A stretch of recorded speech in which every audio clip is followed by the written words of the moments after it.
ओम नमः शिवाय भक्तों।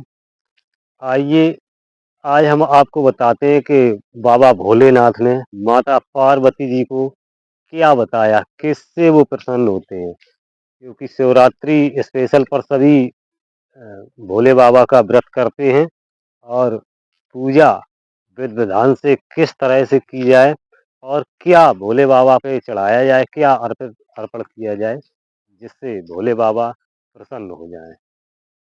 तो आइए मेरे साथ भोले बाबा ने माता पार्वती जी को क्या बताया जानने के लिए। तो दोस्तों एक बार माता पार्वती ने भोले बाबा से कहा कि मैंने बाबा आपकी बहुत तपस्या की और इतनी तपस्या की तब कहीं आप जा कर के प्रसन्न हुए।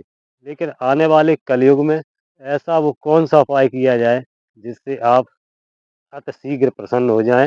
वो कौन सी ऐसी चीजें हैं जो चढ़ा करके कलयुग में भक्त आपकी कृपा के पात्र बन सकें, आपको प्राप्त कर सकें। तो भोले बाबा ने माता पार्वती को क्या बताया, आइए हम आपको बताते हैं और आप सुनिए। ये शिव पुराण की कथा है, इसे ध्यानपूर्वक सुने और अंत तक सुने, जिससे आपको सुनने मात्र से ही पूरा फल प्राप्त हो जाएगा। तो आइए कथा को आगे बढ़ाएं। उससे पहले दोस्तों मैं आपसे कहना चाहूँगा कि अगर आपने अभी तक मेरे चैनल को सब्सक्राइब नहीं किया है तो चैनल को सब्सक्राइब कर लें और जानकारी कथा अगर आपको अच्छी लगे तो लाइक ज़रूर करें और शेयर करें, जिससे ज़्यादा से ज़्यादा लोगों तक ये कथा पहुंच सके। तो दोस्तों जब माता पार्वती ने भोले बाबा से पूछा कि आखिर वो कौन सी चीज़ें हैं जिनको चढ़ाने मात्र से, अर्पण करने मात्र से कलयुग में आप प्रसन्न हो जाते हैं। तो भोले बाबा ने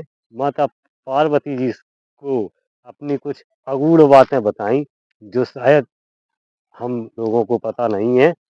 उन्होंने कहा कि सबसे प्रिय जो हमें चीज़ है वो है धतूरा।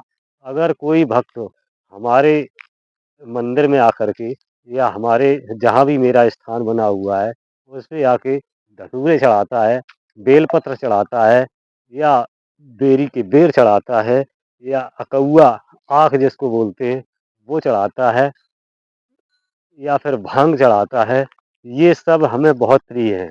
इन चीज़ों को अगर वो अर्पण करता है और अपने तन और मन से मेरे में निष्ठापूर्वक मेरे ऊपर ये चीज़ें चढ़ाता है आकर के और मेरा स्नान ध्यान कराता है, तो मैं उससे क्षण मात्र में ही प्रसन्न हो जाता हूँ।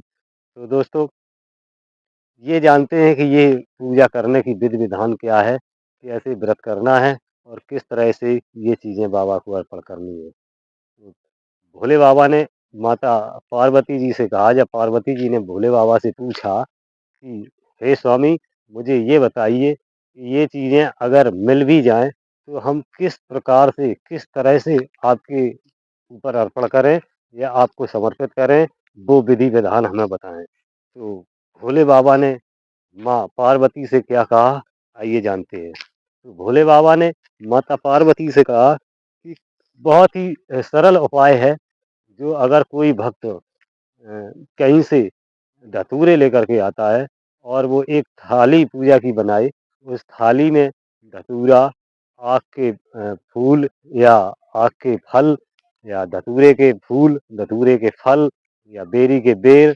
बेलपत्र, ये सारी सामग्री थाली में रख ले और सफ़ेद चंदन, अगर चंदन सफ़ेद ना हो तो पीला वाला चंदन, वो लेकर के और एक लोटा गंगा जल, जल जल लेकर के उसमें गंगा जल मिला लें, थोड़ा शहद डाल लें, थोड़ी चीनी डाल लें और थोड़ा दूध उसमें मिला लें।